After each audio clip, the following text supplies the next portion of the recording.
بسم الله الرحمن الرحيم ألف لام ميم صاد كتاب أنزل إليك فلا يكن في صدرك حرج منه لتنذر به وذكرى للمؤمنين اتبعوا ما أنزل إليكم من ربكم ولا تتبعوا من دونه أولياء قليلا ما تذكرون وكم من قرية أهلكناها فجاءها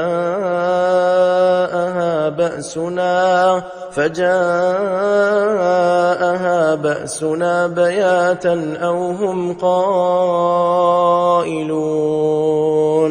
فما كان دعواهم إذ جاءهم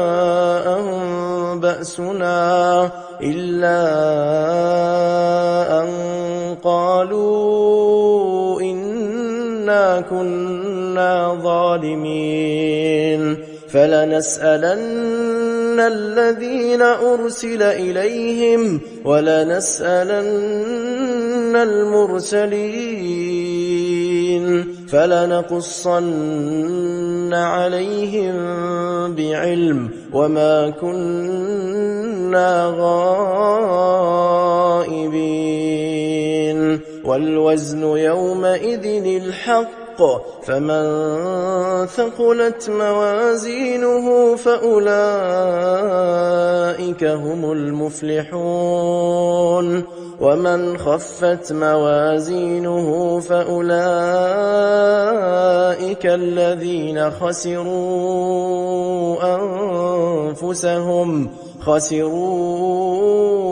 أنفسهم بما كانوا بآياتنا يظلمون ولقد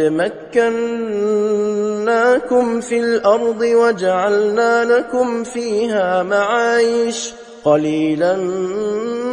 ما تشكرون ولقد خلقناكم ثم صورناكم ثم قلنا للملائكة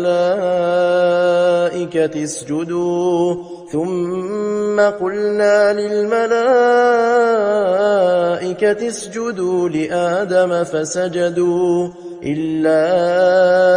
إبليس لم يكن من الساجدين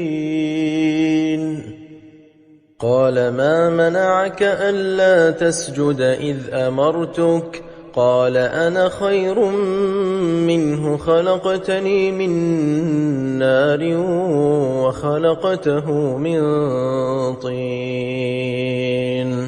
قال فاهبط منها فما يكون لك أن تتكبر فيها فاخرج إنك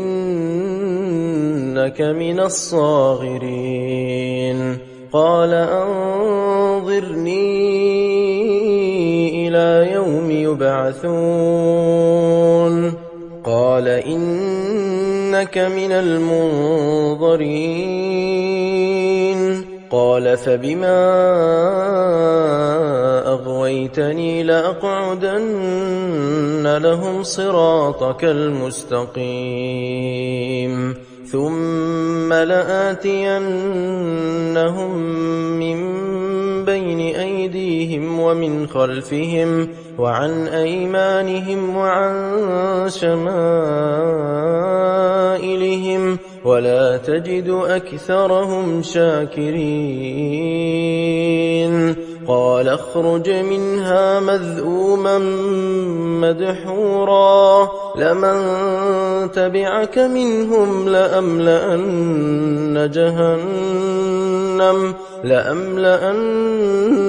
جهنم منكم أجمعين ويا آدم اسكن أنت وزوجك الجنة فكلا من حيث شئتما ولا تقربا هذه الشجرة فتكونا من الظالمين. فوسوس لهما الشيطان ليبدي لهما ما وري عنهما من سوآتهما وقال ما نهاكما ربكما عن هذه الشجرة إلا أن تكونا ملكين أو تكونا من الخالدين. وقاسمهما إني لكما لمن الناصحين فدلاهما بغرور فلما ذاقا الشجرة بدت لهما سوآتهما وطفقا يخصفان عليهما من ورق الجنة وناداهما ربهما ألم أنهكما عن تلكما الشجرة وأقل لكما إن الشيطان لكما عدو مبين. قالا ربنا ظلمنا أنفسنا وإن لم تغفر لنا وترحمنا لنكونن من الخاسرين. قال اهبطوا بعضكم لبعض عدو ولكم في الأرض مستقر ومتاع إلى حين. قال فيها تحيون وفيها تموتون ومنها تخرجون. يا بني آدم قد أنزلنا عليكم لباسا يواري سوآتكم وريشا ولباس التقوى ذلك خير ذلك من آيات الله لعلهم يذكرون. يا بني آدم لا يفتننكم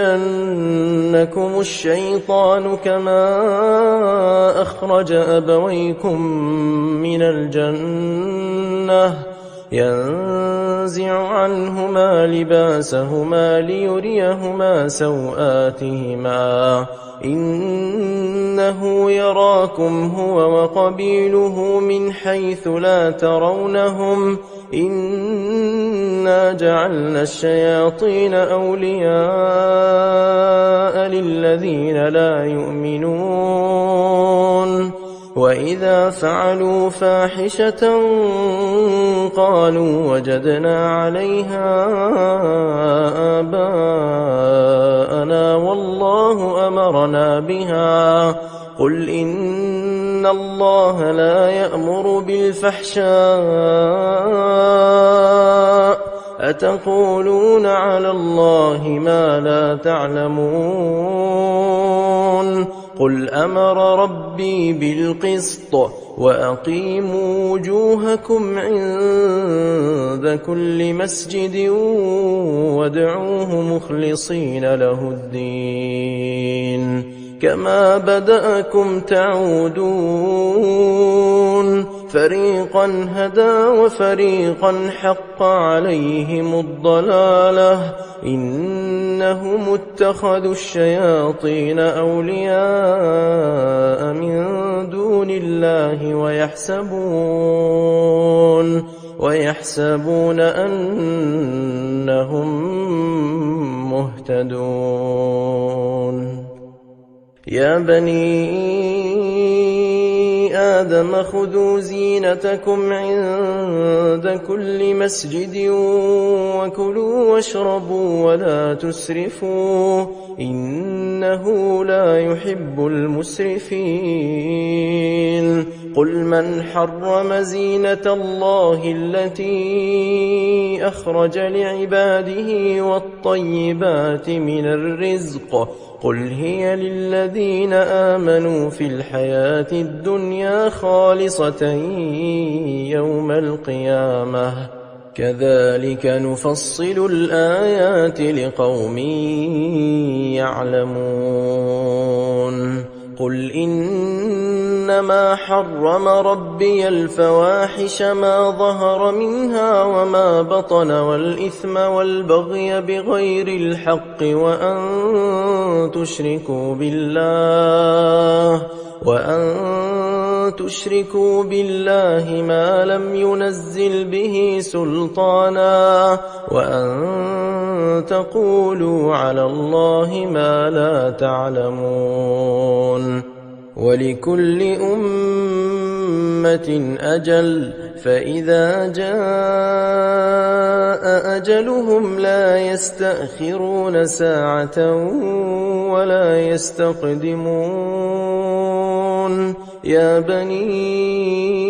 آدم إما يأتينكم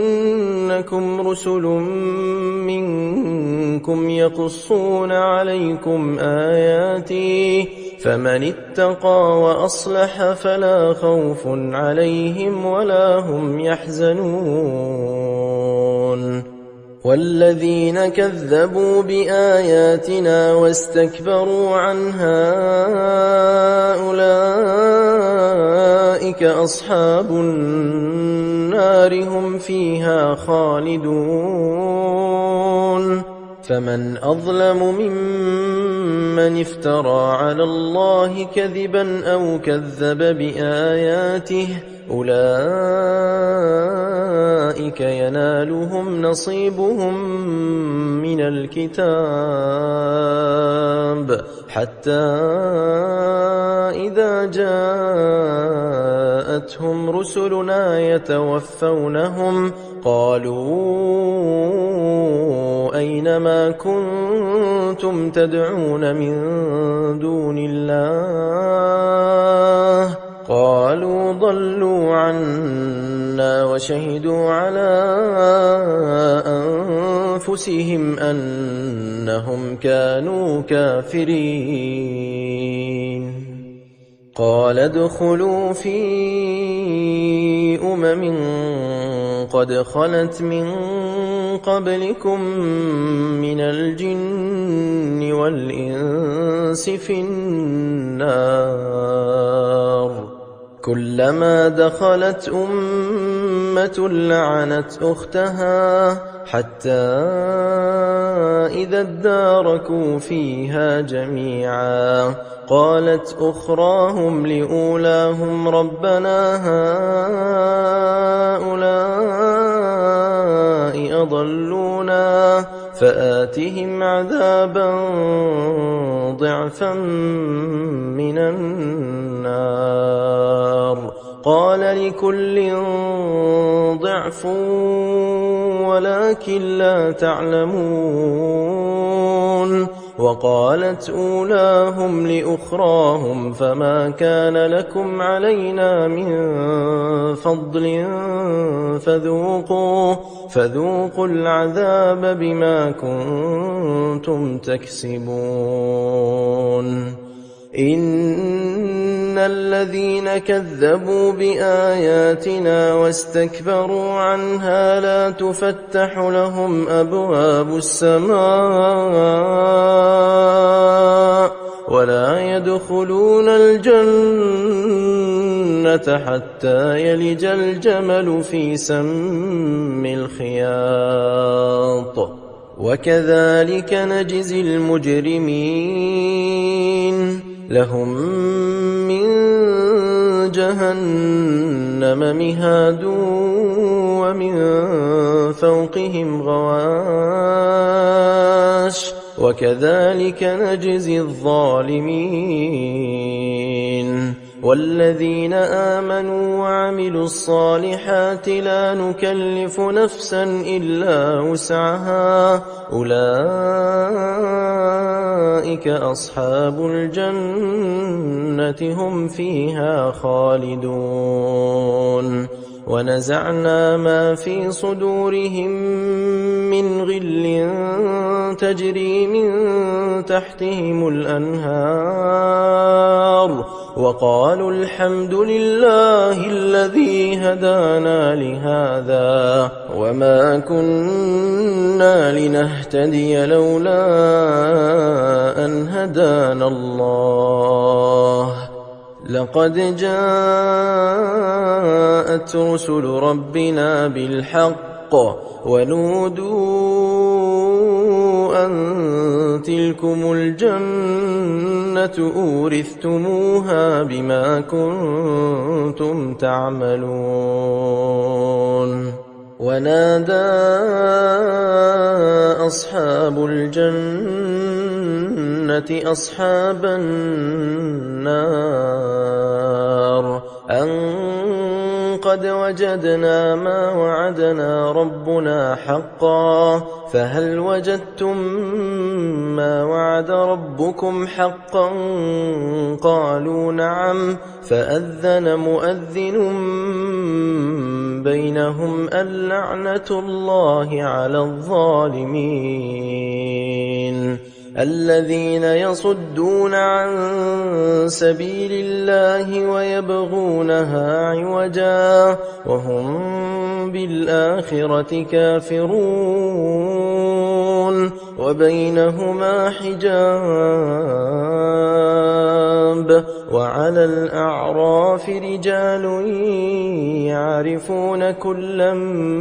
بسيماهم ونادوا أصحاب الجنة أن سلام عليكم لم يدخلوها وهم يطمعون وإذا صرفت أبصارهم تلقاء أصحاب النار قالوا ربنا لا تجعلنا مع القوم الظالمين ونادى أصحاب الأعراف رجالا يعرفونهم بسيماهم قالوا ما أغنى عنكم جمعكم وما كنتم تستكبرون أهؤلاء الذين أقسمتم لا ينالهم الله برحمة ادخلوا الجنة لا خوف عليكم ولا أنتم تحزنون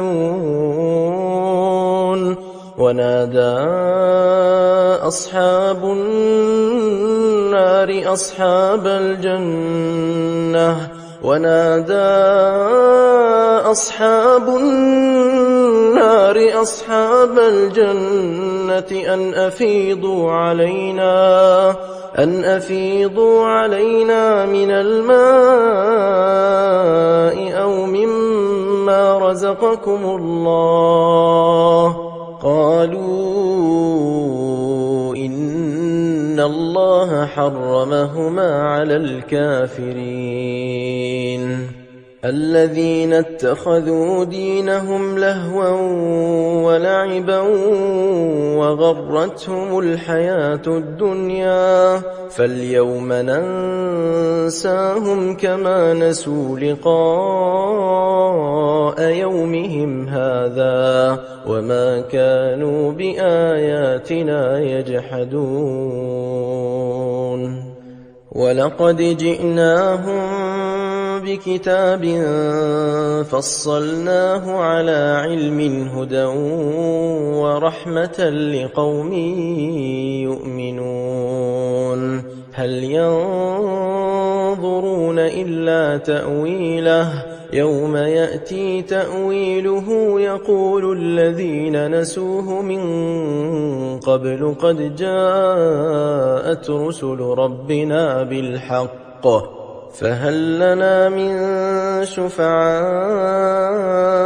فيشفعوا لنا أو نرد فنعمل غير الذي كنا نعمل قد خسروا أنفسهم وضل عنهم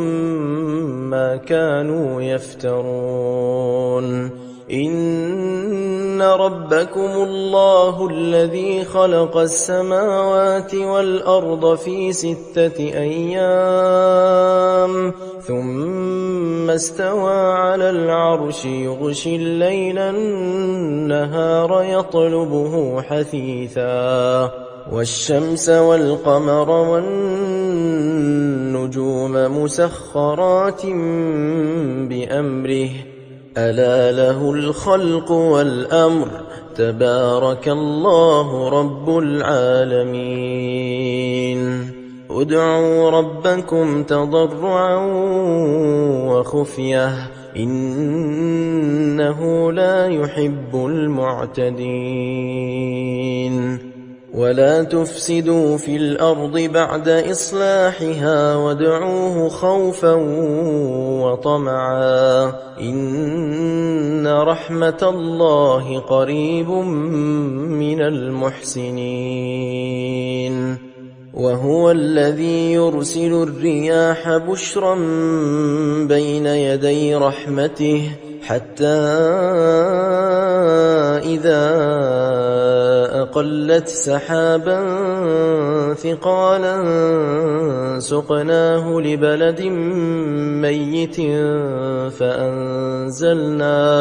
فأنزلنا به الماء فأخرجنا به من كل الثمرات كذلك نخرج الموتى لعلكم تذكرون والبلد الطيب يخرج نباته بإذن ربه والذي خبث لا يخرج إلا نكدا كذلك نصرف الآيات لقوم يشكرون لقد أرسلنا نوحا إلى قومه فقال يا قوم اعبدوا الله ما لكم من إله غيره إني أخاف عليكم عذاب يوم عظيم قال الملأ من قومه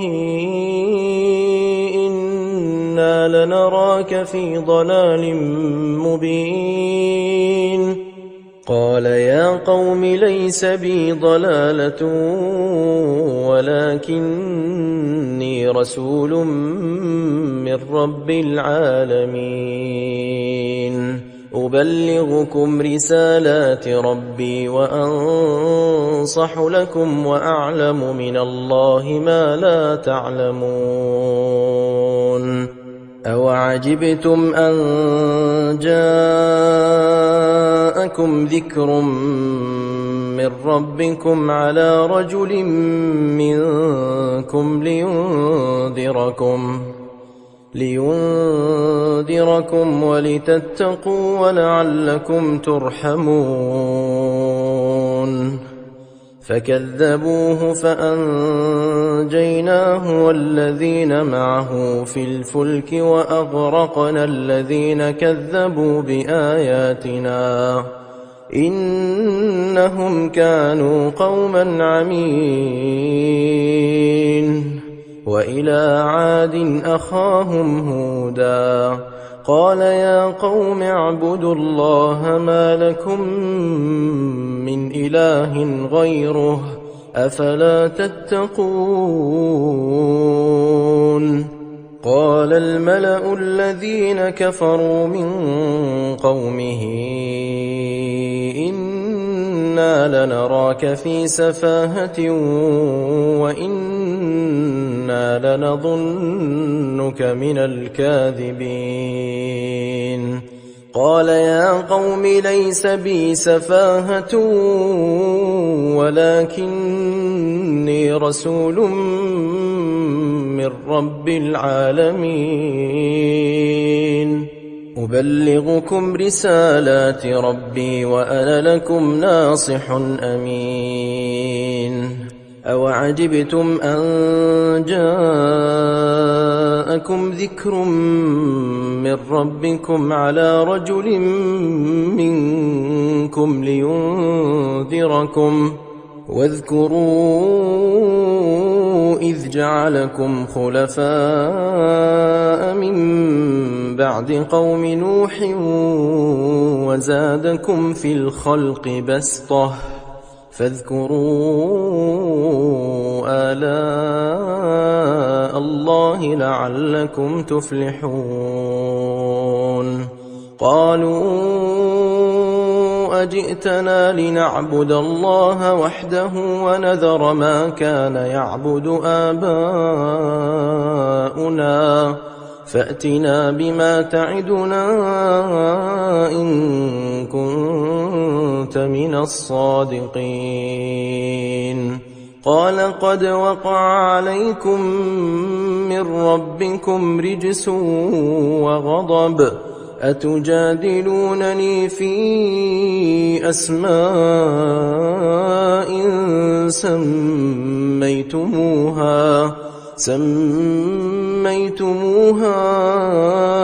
أنتم وآباؤكم ما نزل الله بها من سلطان فانتظروا إني معكم من المنتظرين فأنجيناه والذين معه برحمة منا وقطعنا دابر الذين كذبوا بآياتنا وما كانوا مؤمنين وإلى ثمود أخاهم صالحا قال يا قوم اعبدوا الله ما لكم من إله غيره قد جاءتكم بينة من ربكم هذه ناقة الله لكم آية فذروها تأكل في أرض الله ولا تمسوها بسوء فيأخذكم عذاب أليم واذكروا إذ جعلكم خلفاء من بعد عاد وبوأكم في الأرض تتخذون من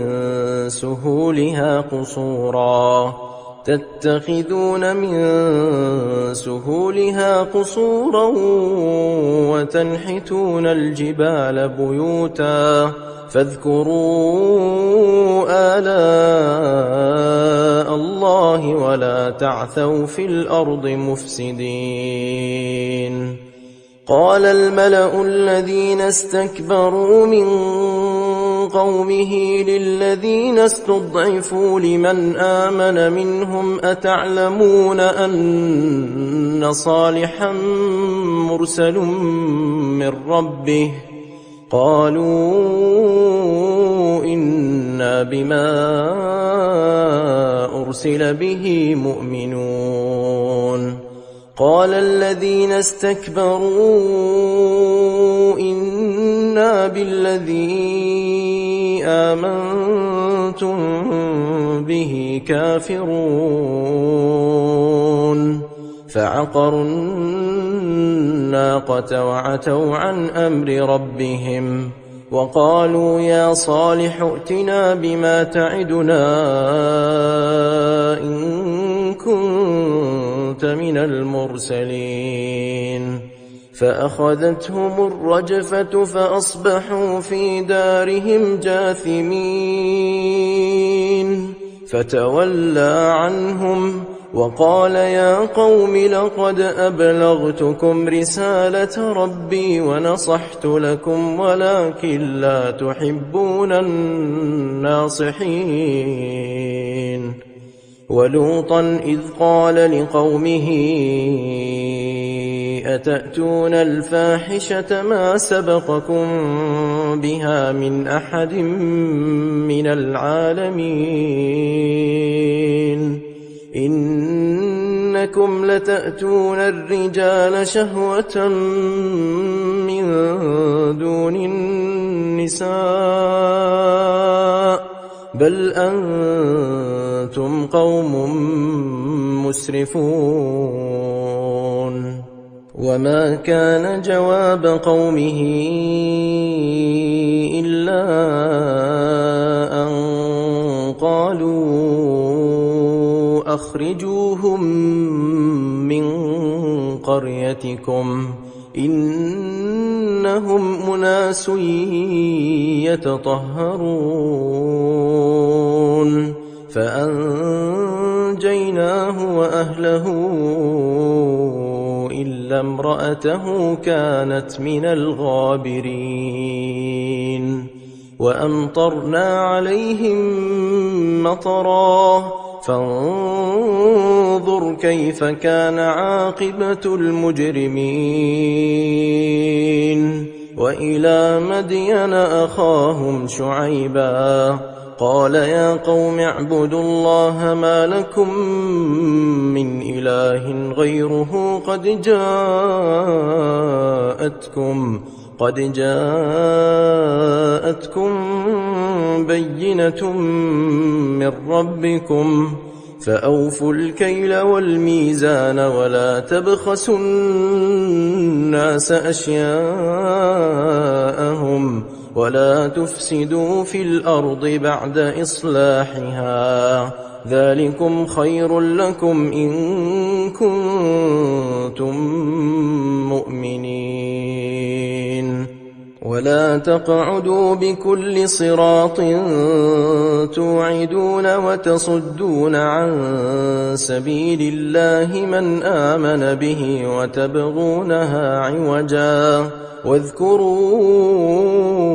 إذ كنتم قليلا فكثركم وانظروا كيف كان عاقبة المفسدين وإن كان طائفة منكم آمنوا بالذي أرسلت به وطائفة لم يؤمنوا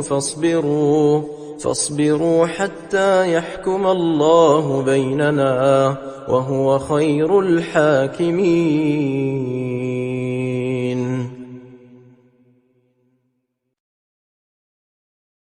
قال الملأ الذين استكبروا من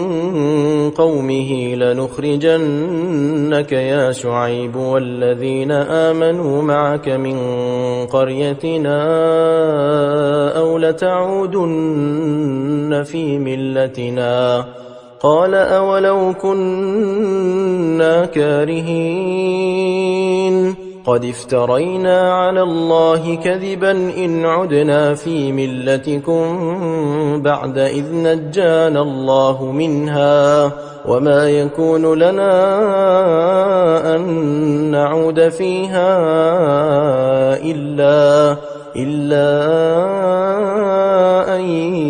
يشاء الله ربنا وسع ربنا كل شيء علما على الله توكلنا ربنا افتح بيننا وبين قومنا بالحق وأنت خير الفاتحين.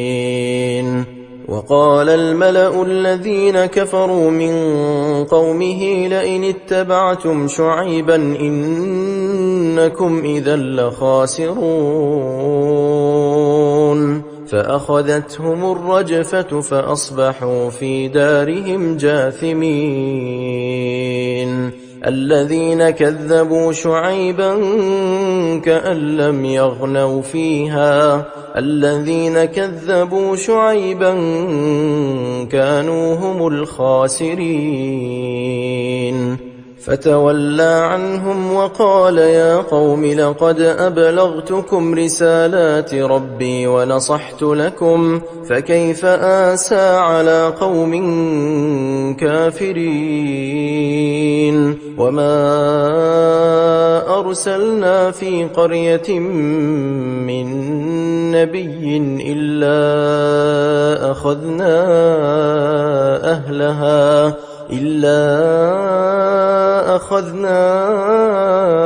أهلها بالبأساء والضراء لعلهم يضرعون ثم بدلنا مكان السيئة الحسنة حتى عفوا وقالوا قد مس آباءنا الضراء والسراء فأخذناهم بغتة وهم لا يشعرون ولو أن أهل القرى آمنوا واتقوا لفتحنا عليهم بركات من السماء والأرض ولكن كذبوا فأخذناهم بما كانوا يكسبون أفأمن أهل القرى أن يأتيهم بأسنا بياتا وهم نائمون أوأمن أهل القرى أن يأتيهم بأسنا ضحى وهم يلعبون أفأمنوا مكر الله فلا يأمن مكر الله إلا القوم الخاسرون أولم يهد للذين يرثون الأرض من بعد أهلها أن لو نشاء أصبناهم بذنوبهم ونطبع على قلوبهم فهم لا يسمعون تلك القرى نقص عليك من أنبائها ولقد جاءتهم رسلهم بالبينات فما كانوا ليؤمنوا بما كذبوا من قبل كذلك يطبع الله على قلوب الكافرين وما وجدنا لأكثرهم من عهد وإن وجدنا أكثرهم لفاسقين ثم بعثنا من بعدهم موسى بآياتنا إلى فرعون وملئه فظلموا بها فانظر كيف كان عاقبة المفسدين وقال موسى يا فرعون إني رسول من رب العالمين حقيق على ألا أقول على الله إلا الحق قد جئتكم ببينة من ربكم فأرسل معي بني إسرائيل قال إن كنت جئت بآية فأت بها إن كنت من الصادقين فألقى عصاه فإذا هي ثعبان مبين ونزع يده فإذا هي بيضاء للناظرين قال الملأ من قوم فرعون إن هذا لساحر عليم يريد أن يخرجكم من أرضكم فماذا تأمرون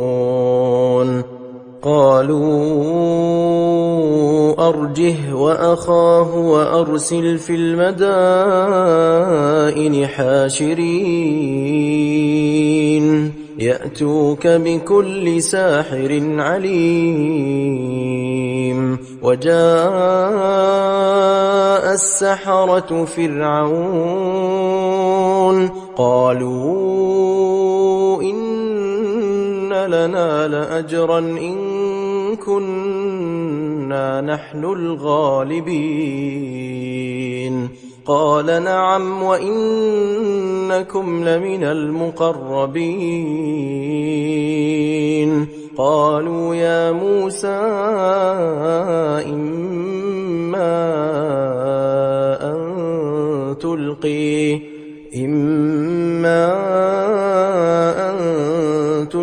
وإما أن نكون نحن الملقين قال ألقوا فلما ألقوا سحروا أعين الناس واسترهبوهم وجاءوا بسحر عظيم وأوحينا إلى موسى أن ألق عصاك فإذا هي تلقف ما يأفكون فوقع الحق وبطل ما كانوا يعملون فغلبوا هنالك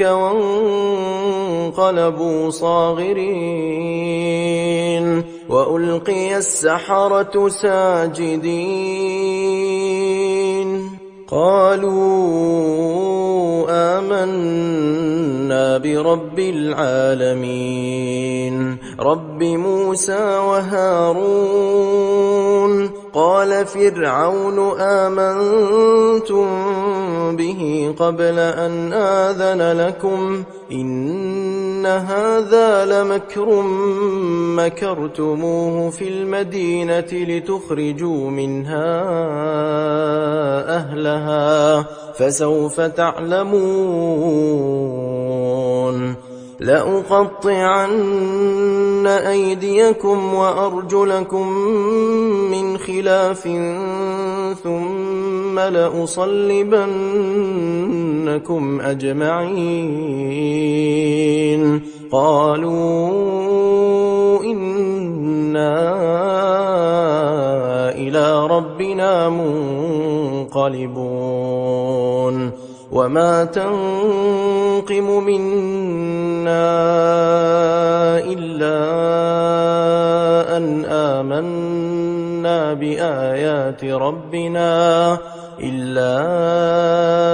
أن آمنا بآيات ربنا لما جاءتنا ربنا أفرغ علينا صبرا وتوفنا مسلمين وقال الملأ من قوم فرعون أتذر موسى وقومه ليفسدوا في الأرض ويذرك وآلهتك قال سنقتل أبناءهم ونستحيي نساءهم وإنا فوقهم قاهرون قال موسى لقومه استعينوا بالله واصبروا إن الأرض لله يورثها من يشاء من عباده والعاقبة للمتقين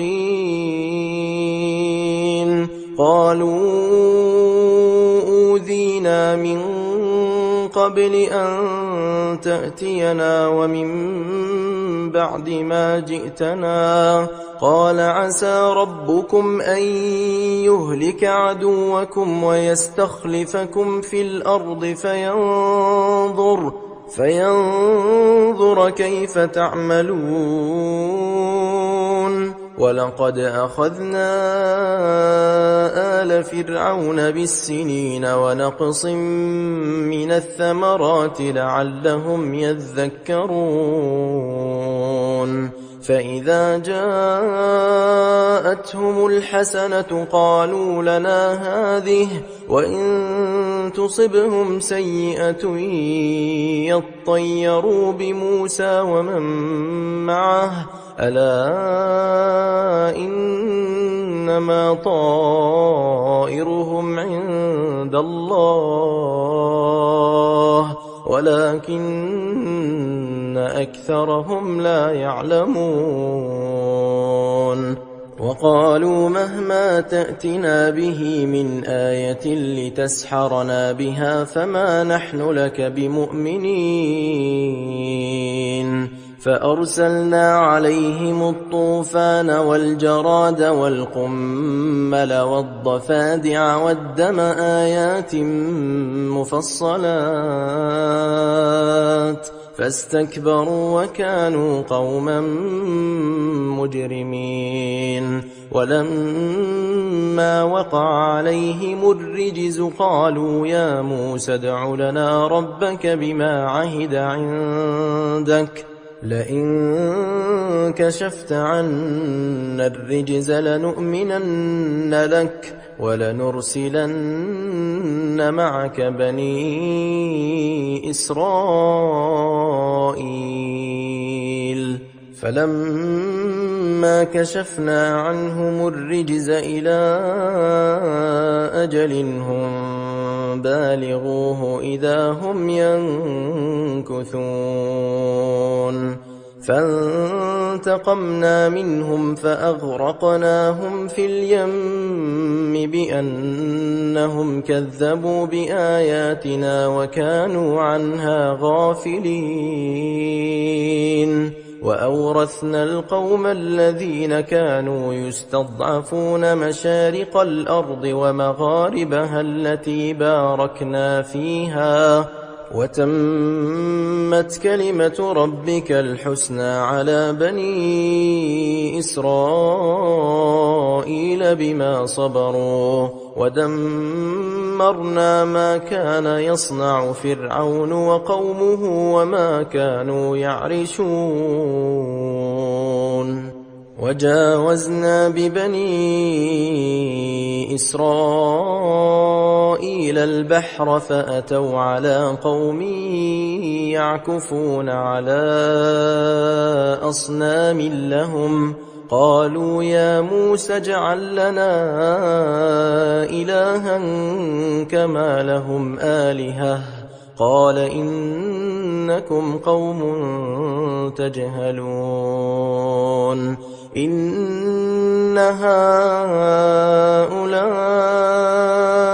متبر ما هم فيه وباطل ما كانوا يعملون. قال أغير الله أبغيكم إلها وهو فضلكم على العالمين. وإذ أنجيناكم من آل فرعون يسومونكم سوء العذاب يقتلون أبناءكم ويستحيون نساءكم وفي ذلكم بلاء من ربكم عظيم. وواعدنا موسى 30 ليلة وأتممناها ب10 فتم ميقات ربه 40 ليلة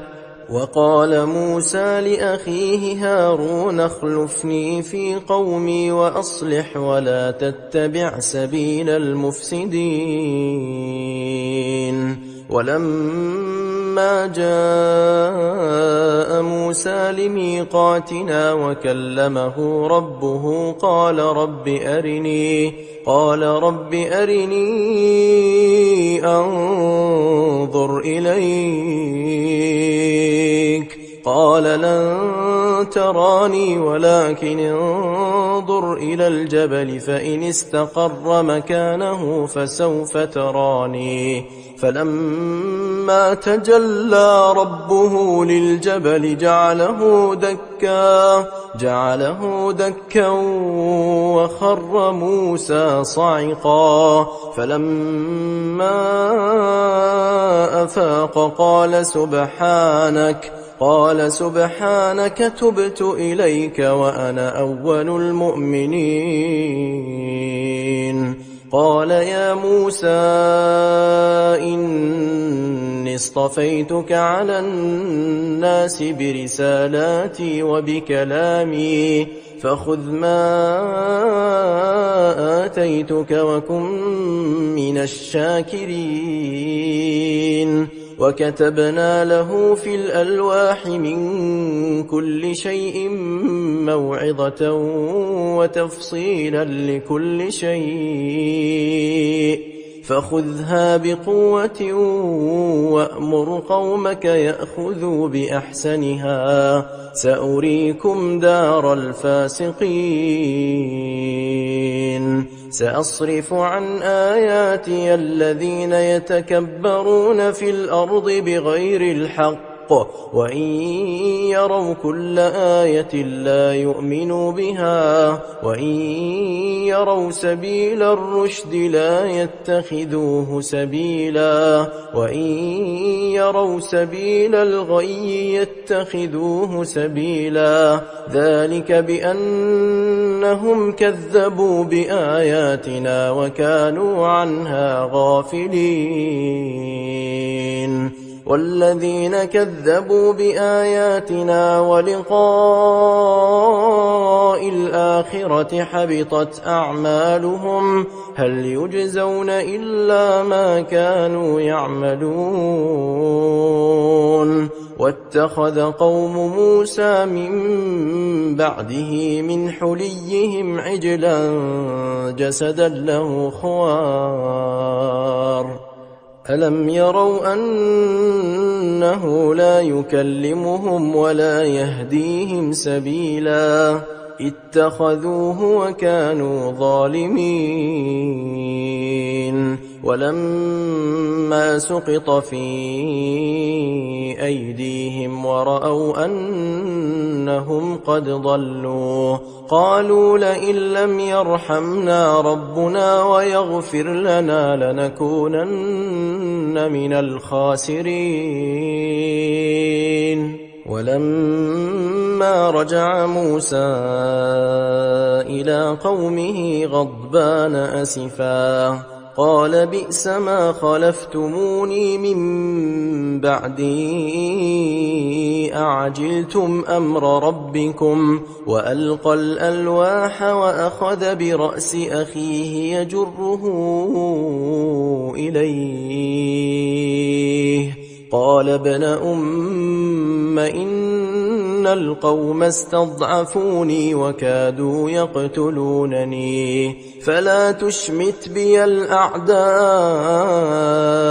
ولا تجعلني مع القوم الظالمين قال رب اغفر لي ولأخي وأدخلنا في رحمتك وأنت أرحم الراحمين إن الذين اتخذوا العجل سينالهم غضب من ربهم وذلة في الحياة الدنيا وكذلك نجزي المفترين والذين عملوا السيئات ثم تابوا من بعدها وآمنوا إن ربك من بعدها لغفور رحيم. ولما سكت عن موسى الغضب أخذ الألواح وفي نسختها هدى ورحمة للذين هم لربهم يرهبون. واختار موسى قومه 70 رجلا لميقاتنا، فلما أخذتهم الرجفة قال رب لو شئت أهلكتهم من قبل وإياي أتهلكنا بما فعل السفهاء منا إن هي إلا فتنتك تضل بها من تشاء وتهدي من تشاء أنت ولينا فاغفر لنا وارحمنا وأنت خير الغافرين. واكتب لنا في هذه الدنيا حسنة وفي الآخرة إنا هدنا إليك. قال عذابي أصيب به من أشاء ورحمتي وسعت كل شيء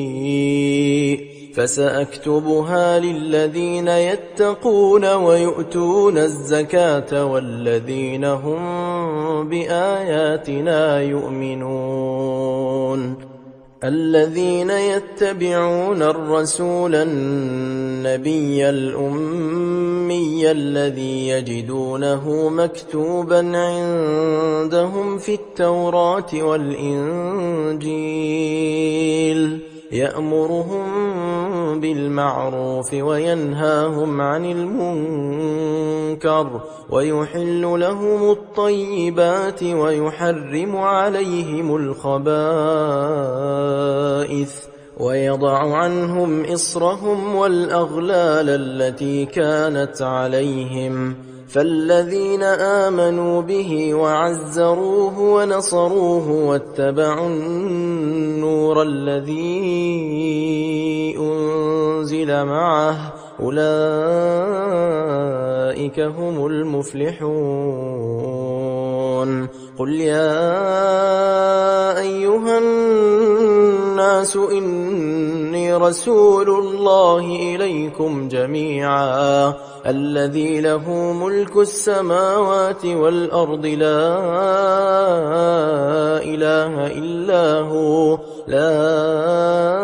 إله إلا هو يحيي ويميت. فآمنوا بالله ورسوله النبي الأمي الذي يؤمن بالله وكلماته واتبعوه لعلكم تهتدون. ومن قوم موسى أمة يهدون بالحق وبه يعدلون. وقطعناهم 12 أسباطا أمما وأوحينا إلى موسى إذ استسقاه قومه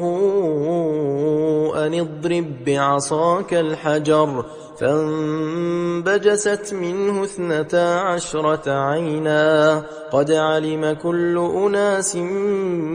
مشربهم وظللنا عليهم الغمام وأنزلنا عليهم المن والسلوى كلوا من طيبات ما رزقناكم وما ظلمونا ولكن كانوا أنفسهم يظلمون. وإذ قيل لهم اسكنوا هذه القرية وكلوا منها حيث شئتم وقولوا حطة وادخلوا الباب سجدا نغفر لكم خطيئاتكم سنزيد المحسنين. فبدل الذين ظلموا منهم قولا غير الذي قيل لهم فأرسلنا عليهم رجزا من السماء بما كانوا يظلمون واسألهم عن القرية التي كانت حاضرة البحر إذ يعدون في السبت إذ تأتيهم حيتانهم يوم سبتهم شرعا ويوم لا يسبتون لا تأتيهم كذلك نبلوهم بما كانوا يفسقون وإذ قالت أمة منهم لم تعظون قوما الله مهلكهم أو معذبهم عذابا شديدا قالوا معذرة إلى ربكم ولعلهم يتقون فلما نسوا ما ذكروا به أنجينا الذين ينهون عن السوء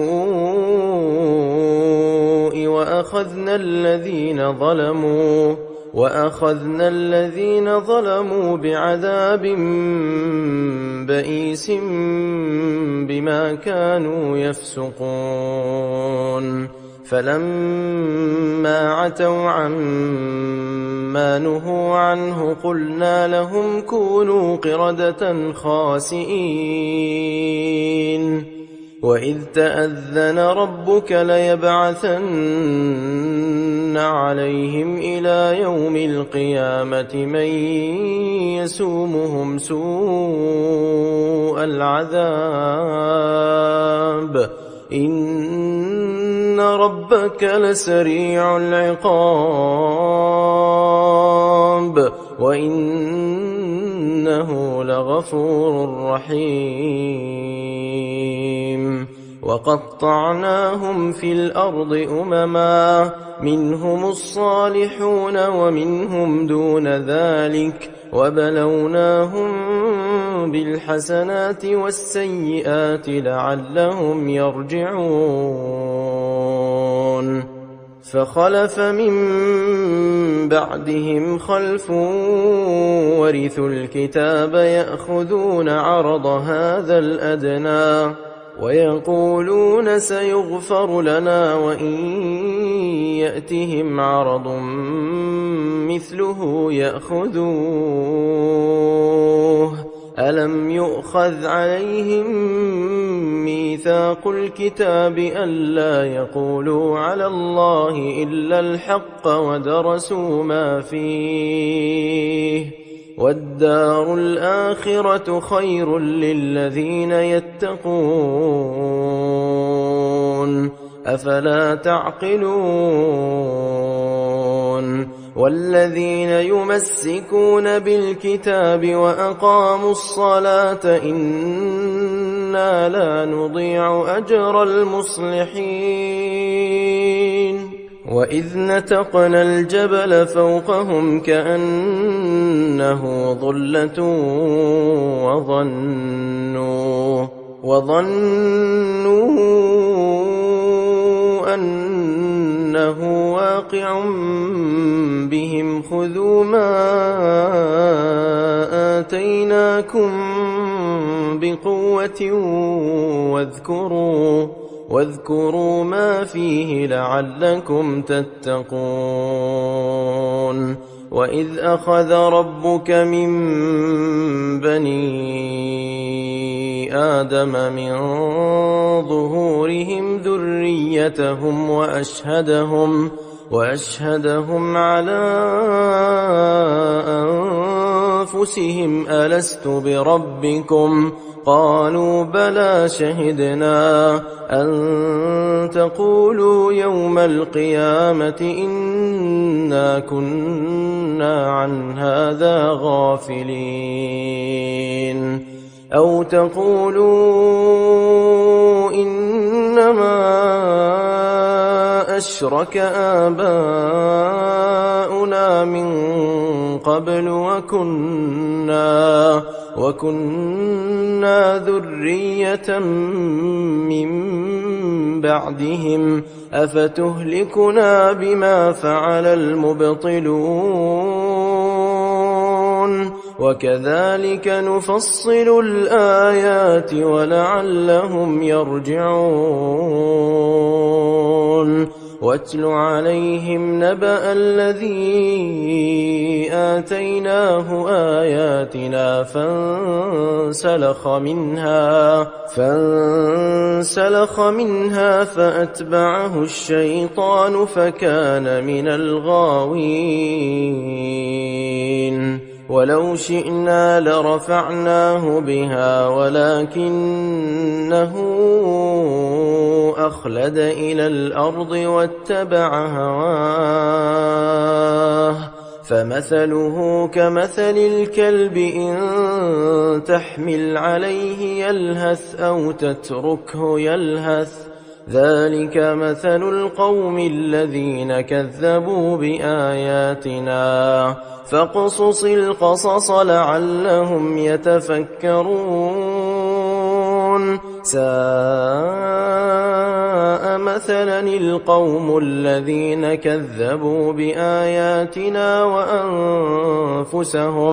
وأنفسهم كانوا يظلمون من يهد الله فهو المهتدي ومن يضلل فأولئك هم الخاسرون ولقد ذرأنا لجهنم كثيرا من الجن والإنس لهم قلوب لا يفقهون بها ولهم أعين لا يبصرون بها ولهم آذان لا يسمعون بها أولئك كالأنعام بل هم أضل أولئك هم الغافلون ولله الأسماء الحسنى فادعوه بها وذروا الذين يلحدون في أسمائه سيجزون ما كانوا يعملون وممن خلقنا أمة يهدون بالحق وبه يعدلون والذين كذبوا بآياتنا سنستدرجهم من حيث لا يعلمون وأملي لهم إن كيدي متين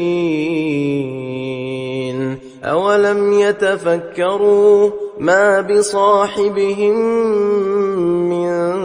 جنة إن هو إلا نذير مبين أولم ينظروا في ملكوت السماوات والأرض وما خلق الله من شيء وأن عسى أن يكون قد اقترب أجلهم فبأي حديث بعده يؤمنون من يضلل الله فلا هادي له ويذرهم في طغيانهم يعمهون يسألونك عن الساعة أيان مرساها قل إنما علمها عند ربي لا يجليها لوقتها إلا هو ثقلت في السماوات والأرض لا تأتيكم إلا بغتة يسألونك كأنك حفي عنها قل إنما علمها عند الله ولكن أكثر الناس لا يعلمون قل لا أملك لنفسي نفعا ولا ضرا إلا ما شاء الله ولو كنت أعلم الغيب لاستكثرت من الخير وما مسني السوء إن أنا إلا نذير وبشير لقوم يؤمنون هو الذي خلقكم من نفس واحدة وجعل منها زوجها ليسكن إليها فلما تغشاها حملت حملا خفيفا فمرت به فلما أثقلت دعوا الله ربهما لئن آتيتنا صالحا لنكونن من الشاكرين فلما آتاهما صالحا جعلا له شركاء فيما آتاهما فتعالى الله عما يشركون أيشركون ما لا يخلق شيئا وهم يخلقون ولا يستطيعون لهم نصرا ولا أنفسهم ينصرون وإن تدعوهم إلى الهدى لا يتبعوكم سواء عليكم أدعوتموهم أم أنتم صامتون إن الذين تدعون من دون الله عباد أمثالكم فادعوهم فليستجيبوا لكم إن كنتم صادقين ألهم أرجل يمشون بها أم لهم أيدي يبطشون بها أم لهم أعين يبصرون بها أم لهم آذان يسمعون بها قل ادعوا شركاءكم ثم كيدون فلا تنظرون إن وليي الله الذي نزل الكتاب وهو يتولى الصالحين والذين تدعون من دونه لا يستطيعون نصركم ولا أنفسهم ينصرون وإن تدعوهم إلى الهدى لا يسمعوا وتراهم ينظرون إليك وهم لا يبصرون خذ العفو وأمر بالعرف وأعرض عن الجاهلين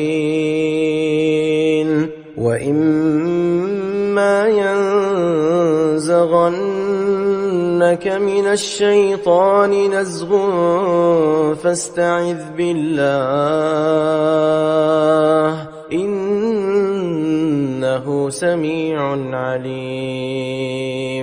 إن الذين اتقوا إذا مسهم طائف من الشيطان